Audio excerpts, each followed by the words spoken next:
सुप्रभात दोस्तों, कैसे हैं आप लोग। मैं आशा करती हूँ आप लोग अच्छे होंगे। चलिए हम आज अपनी संधि के ही क्लास को आगे बढ़ाते हैं। कल की क्लास में हम लोगों ने संधि को पढ़ा था और हमने संधि किसे कहते हैं और संधि के कितने प्रकार हैं इसके बारे में जाना था। आज हम अपनी स्वर संधि के ही एक प्रकार के बारे में यहाँ पर पढ़ेंगे। स्वर संधि के 3 प्रकारों को हम पढ़ चुके हैं अपनी पिछली वीडियो में, जिसमें हम लोग दीर्घ स्वर, गुण स्वर और वृद्धि स्वर के बारे में, वृद्धि संधि के बारे में पढ़ चुके हैं। तो यहाँ पर हम पढ़ेंगे यड़ स्वर संधि, यड़ संधि के बारे में। तो अभी तक देखिए आप लोग जितनी संधियाँ पढ़े हैं उसमें आप लोगों ने क्या देखा कि 2 वर्ड आपस में मिल रहे थे और एक नया तीसरा वर्ड हमारा बन रहा था। लेकिन यहाँ पर हम क्या देखेंगे, यहाँ पर हम अपने देखेंगे कि दो पदों के वर्डों के बीच मेल होता है और एक तीसरा वर्ड बन कर के आता है। चलिए यड़ संधि के नियम को पहले पढ़ते हैं फिर समझते हैं, ठीक है। तो यहाँ पे पहले परिभाषा देखते हैं कि परिभाषा क्या कह रहा है। जब ई उ री के बाद कोई विजातीय स्वर आता है तो ई को या उ को व तथा री को र हो जाता है। तो देखिए यहाँ पे क्या कह रहा है कि जब कोई छोटी ई और बड़ी ई के बाद क्या आए, ई उ री के बाद कोई विजातीय स्वर, मतलब ई को छोड़ करके कोई भी स्वर आए, उ को छोड़कर कोई भी स्वर आए या री के बाद कोई स्वर आए तो क्या हो जाएगा, ई को या हो जाएगा, उ को वा हो जाएगा और री को क्या हो जाएगा, रा हो जाएगा।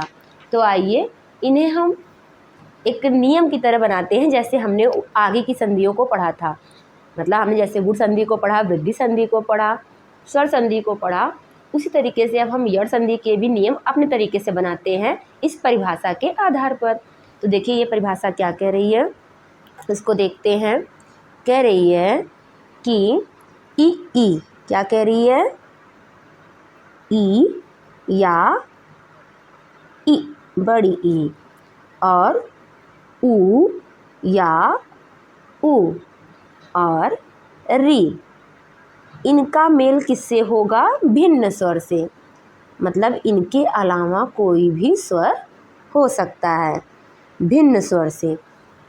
तो जो ई है वो किस में बदल जाएगी, ई बदल जाएगा या में, उ बदल जाएगा व में और री बदल जाएगा रा में। और जो ये भिन्न स्वर है ये बिल्कुल नहीं बदलेगा, वो बिल्कुल ऐसे ही उतर जाएगा, जैसे है बिल्कुल वैसे ही आ जाएगा। तो यहाँ पर आइए हम देखते हैं क्या कहना चाह रहा है। देखिए अभी तक हम लोगों ने जितना पढ़ा उसमें हम लोगों ने क्या देखा था कि 2 स्वर थे, दोनों आपस में मिल रहे थे, एक तीसरा वर्ड बन के आ रहा था। लेकिन यहाँ पर क्या है, यहाँ पर ई का या हो रहा है, उ का वा हो रहा है, री का रा हो रहा है और जो दूसरा वर्ड है वो एज इट इज उतर जा रहा है, जैसा है वैसा ही वो आ जा रहा है इसके साथ। तो इसके लिए हम ये कह सकते हैं कि ये इन सब पर क्या करने के लिए, इन सब पर निगाह रखने के लिए कि कहीं ये क्या हो जाए, कहीं ये किसी तरीके से बदल न जाए, इसलिए हम इसे ऐसे ही उतार ले। एक तरीके से कह सकते हैं ये वॉचमैन का काम कर रहा है। अगर एक हम ट्रिक याद रखना चाहते हैं तो यड़ संधि में जो भिन्न स्वर होते हैं, मतलब दूसरे पद का पहला वर्ड वो वॉचमैन होता है।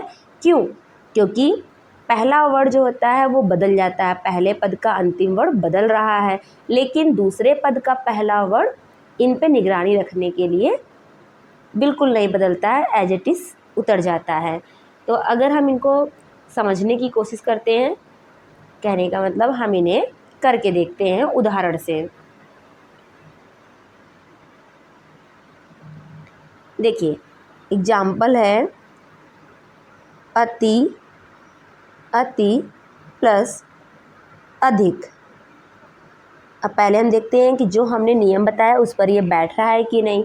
देखिए यहाँ पर छोटी ई है और यहाँ पे आ है, भिन्न स्वर है ना, ई से भिन्न है आ, नियम हमारा क्या कह रहा है, भिन्न स्वर हो तो ई का क्या हो जाएगा, या हो जाएगा, हलंत के साथ आएगा। और ये जैसे हैं इधर वाले ये ऐसे ही उतर जाएंगे, अधिक बुरा आ गया। और यहाँ पे क्या बचा, जब ई का या हो गया तो अत बचा, वो भी हलंत के साथ है। अब आप सब जानते हो कि यदि हमारे आधे वर्ण जो होते हैं उनके पीछे कोई स्वर हो तो वो स्वर उस वर्ण को पूरा करता है, मात्रा के रूप में उसके साथ लग जाता है। तो ये छोटा आ है और ये हर व्यंजन के साथ लगा होता है, तो ये क्या होगा, ये इसके साथ लगेगा या पूरा हो जाएगा। लेकिन ता के लिए कोई स्वर नहीं है तो ता या के ऊपर लग जाएगा। तो ये किस तरीके से बनेगा, अत्यधिक, अत्यधिक। समझ में आया।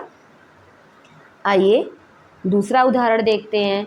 इसका कोई और उदाहरण लेते हैं, जैसे उ का लेते हैं। यहाँ पर उ का देखते हैं, सु प्लस अच्छ। अब देखिए यहाँ पर क्या है, उ है, यहाँ पे अ भिन्न स्वर है। इन दोनों का मेल तो होना नहीं है। आपको पता है कि केवल भिन्न स्वर आएगा तो उ बदल जाएगा किसमें, वा में, वा हलंत के साथ रहेगा। ठीक, अब आपका क्या है, यहाँ पे क्या बचा, सा बचा। और सा कैसे बचा है, हलंत के साथ बचा है, क्योंकि इसमें ऊ की मात्रा निकल चुकी है, स्वर उसमें से निकल चुका है, तो वो किस तरीके से बचा है, हलंत के साथ। और यहाँ पे हम अक्ष को पूरा ले लेंगे। अब देखिए स्वच्छ क्या बनेगा, कैसे लिखा जाएगा, ये इसे पूरा करेगा और ये हलंत के साथ है तो हम इसको आधा ऐसे लिख सकते हैं, आधा श लिखते हैं हम ऐसे, और व आधा च छ, स्वच्छ। ऊ का नियम समझ में आया। चलिए अब हम देखते हैं री का नियम। ऊ का देख लिया, अब हम री का नियम देखते हैं। जब री का मेल किससे होगा, किसी भिन्न स्वर से, तो चलिए इसका भी देख लेते हैं। मधु,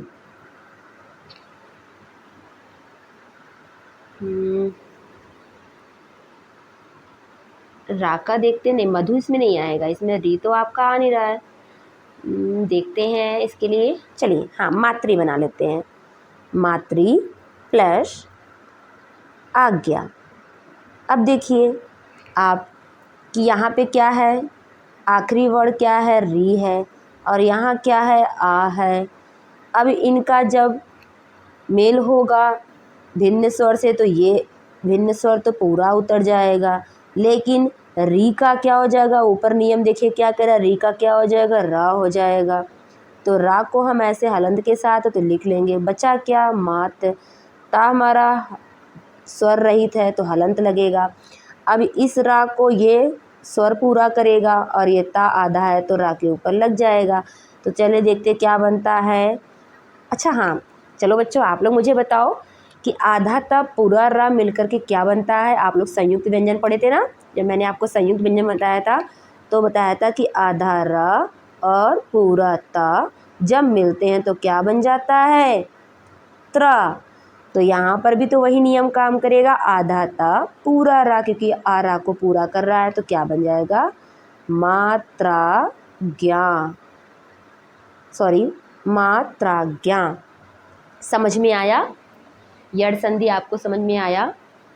चलिए एक और एग्जाम्पल देखते हैं, एक और एग्जाम्पल देखते हैं। जैसे आपका प्रति, प्रति प्लस उत्तर। अब आप मुझे बताएंगे कि यहाँ पर कौन सा नियम काम कर रहा है। देखिए यहाँ पे ई है और यहाँ पर उ है, भिन्न स्वर है, ई से भिन्न है उ, तो ई का क्या हो जाएगा, ई का देखिए या हो रहा है तो ई का या हो गया, और ये उत्तर पूरी तरीके से ऐसे ही उतर जाएगा। और यहाँ क्या बचा था, प्रत बचा था, हलंत के साथ ता है। अब इस या को या ऊ पूरा कर दे रहा है और ता या के ऊपर लग जाएगा तो क्या हो जाएगा, प्रत्युत्तर, प्रत्युत्तर। समझ में आया। तो मैं आशा कर रही हूँ कि आपको यड़ संधि समझ में आ रही होगी। तो चलिए अब यड़ संधि के अयादी संधि। अयादी संधि जब ए, ऐ, ओ, औ के बाद कोई विजातीय स्वर आता है तो ये क्रम से अ, आय, औ, आव हो जाते हैं। चलिए समझने की कोशिश करते हैं कि क्या कह रहा है, कैसे बन रहे हैं। तो देखते हैं इनको, उदाहरण देखते हैं इनके लिए। नहीं, पहले इनका नियम हम बनाते हैं, जैसे सब संधियों का नियम बना रहे थे वैसे ही इनका भी नियम बनाते हैं अयादी संधि के लिए। क्या कह रहा है पहले उसे लिख लेते हैं। ए, ऐ, ओ, औ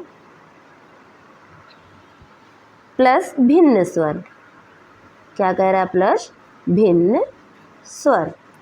अब देखते हैं इनको।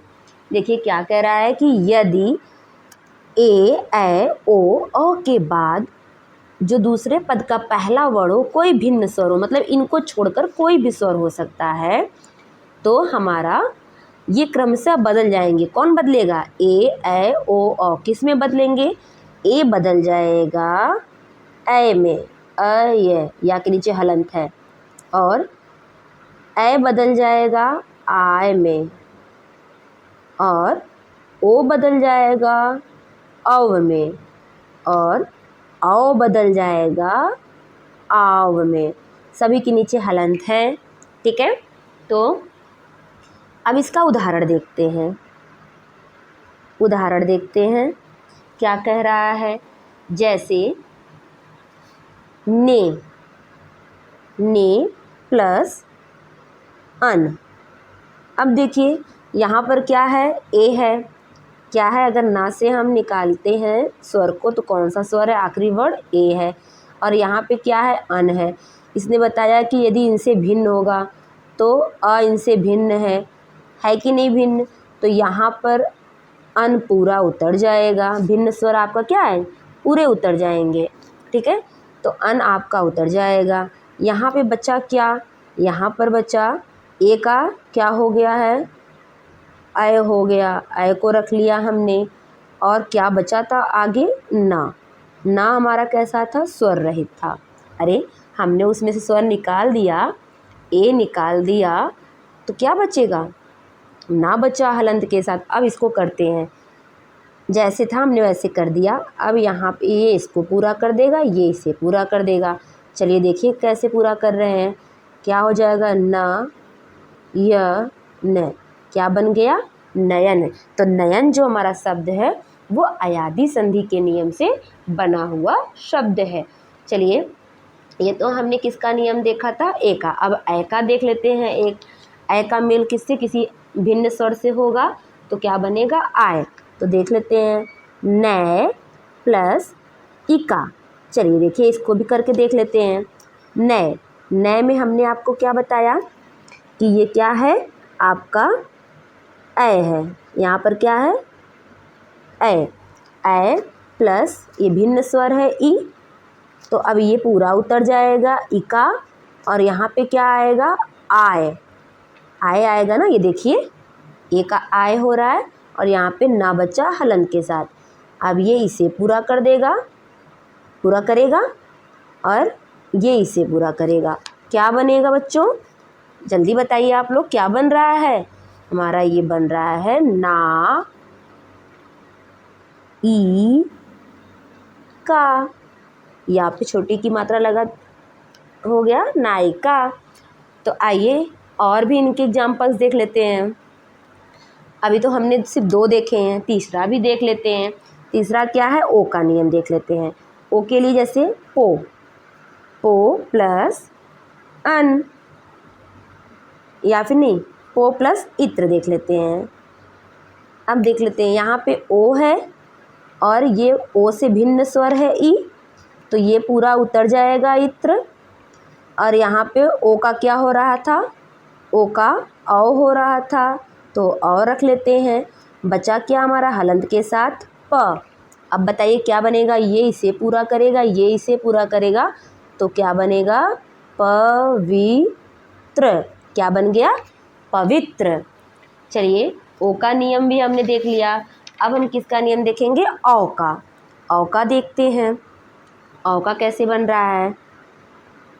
औ का नियम देखने चल रहे हैं, औ प्लस भिन्न स्वर। तो भिन्न स्वर लेते हैं, चलिए इसका भी एग्जाम्पल रखते हैं, जैसे सौ, शौ प्लस अक। अब देखिए यहाँ पर औ है, औ की मात्रा लगी है साप पे, अब प्लस यहाँ भिन्न स्वर क्या है? आ है।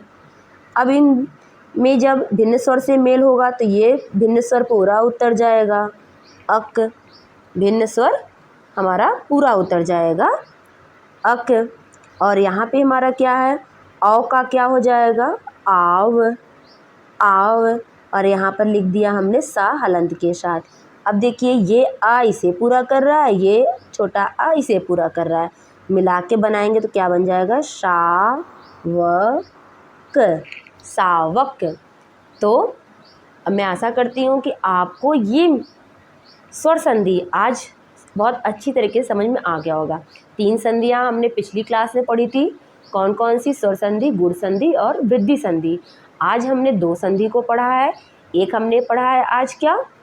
यड़ संधि, और दूसरा हमने क्या पढ़ा आज? अयादि संधि। तो हमें उम्मीद है कि आपको हमारी ये क्लास समझ में आई, और कहीं भी आपको कोई डाउट हो तो आप हमें कमेंट बॉक्स में ज़रूर लिख करके बताएं, क्योंकि यदि आप नहीं बताएंगे तो हमें कैसे पता चलेगा कि मेरा पढ़ाया आपको समझ में आ रहा है। तो आपका फीडबैक मेरे लिए मोटिवेशन का काम करेगा। तो मैं उम्मीद करती हूँ कि आप अपना फीडबैक ज़रूर देंगे, और आप ये भी बताएंगे कि मैं कैसा पढ़ा रही हूँ, आपको मेरा पढ़ाना समझ में आ रहा है कि नहीं समझ में आ रहा है। तो आगे के लिए यदि आप फीडबैक करते हैं तो मैं आपको इसके आगे भी व्यंजन संधि पढ़ाऊँगी कि व्यंजन संधि किसे कहते हैं, व्यंजन संधि का ऐसे नियम क्या हैं और किस तरीके से बनते हैं। तो चलिए दोस्तों, आज हम अपनी क्लास यहीं ख़त्म करते हैं। कल हम व्यंजन संधि के साथ पुनः उपस्थित होंगे। धन्यवाद, नमस्कार।